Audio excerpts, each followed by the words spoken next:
left my family in Ontario to create a whole new world for myself. And to start with, I'm going to show you the house that I've lived in for, just over 5 years now. My first 10 months in Victoria, I actually lived on the streets in a van. You won't get to see that in this video, but I still have the van. But anyway, I moved into this building. They tell me it's built in 1858. I haven't seen proof of that yet, but it's been a really nice place to live. And I'm going to take you inside now so that you can see some of the inner workings of my life.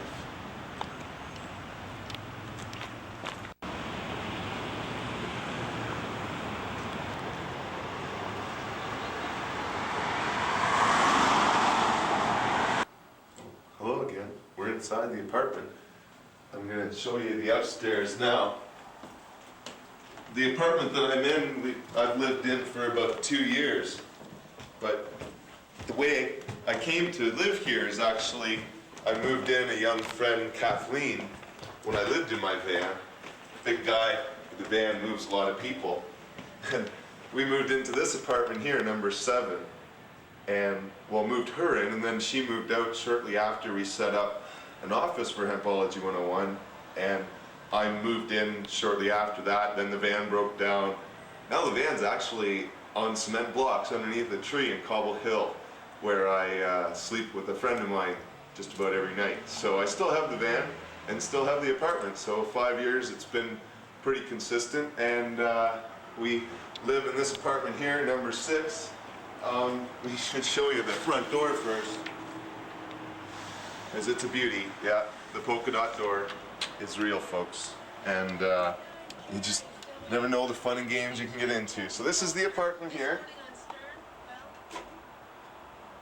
Welcome to my humble abode.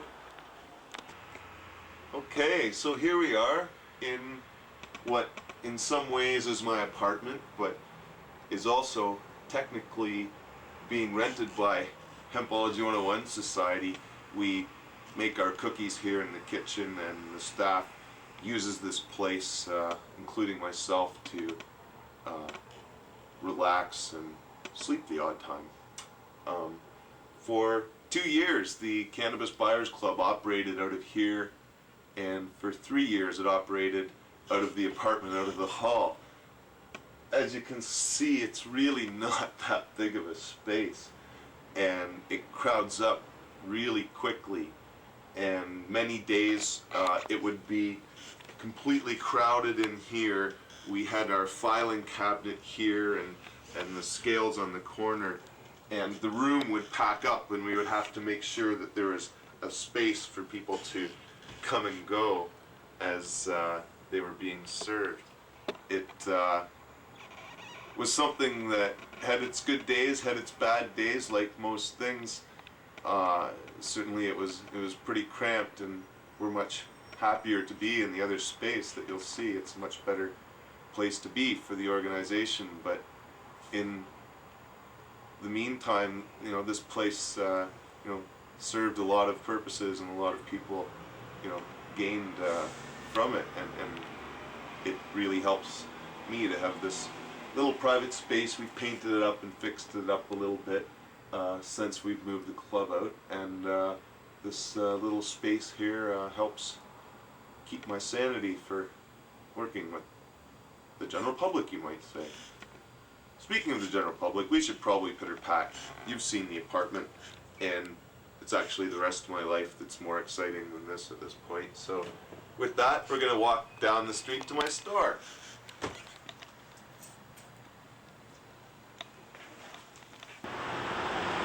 Well, here we are in Samora, Ted's World. In fact, this part is actually named after me. It's Ted's Books.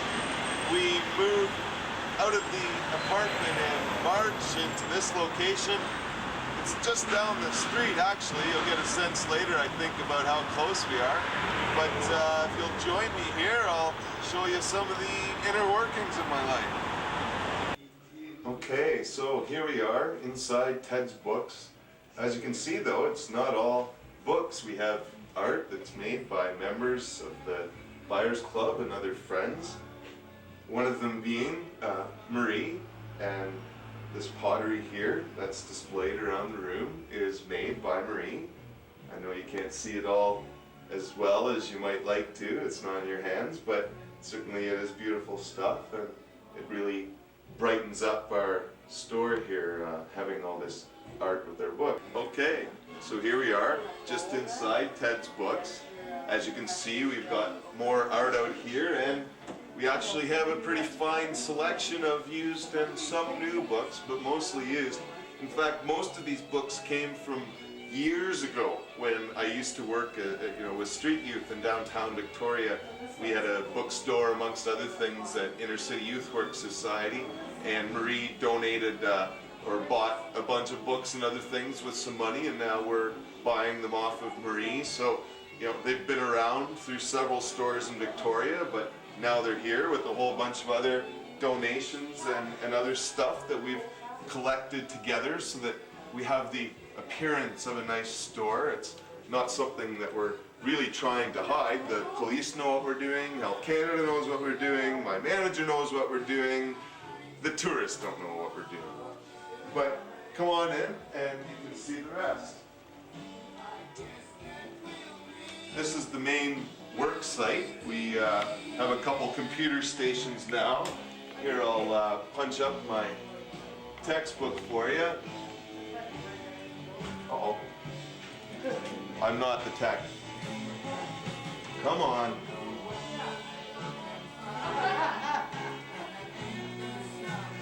So there it is, my textbook. We can go and flip around and see all sorts of different things. It's a whole new world, all this stuff we've got going on there. And you may also notice my friend Tyler on the other side of the room, plugging away on the computer. This was my workstation, but we're going to expand it more so we can both work here. We have obviously copies of my textbook and stuff around, but Tyler's been the one putting a lot of the web page information together and doing lots of great work for us there. And we have a few books over here, a few new books. Not a lot, but the one we have highlighted the most is my friend Chris Bennett's book.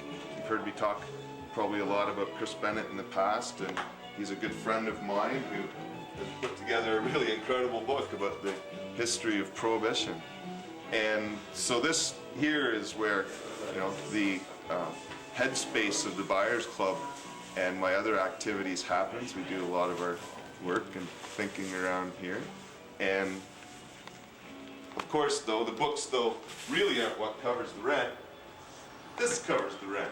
So now I'll show you the Cannabis Buyers Club.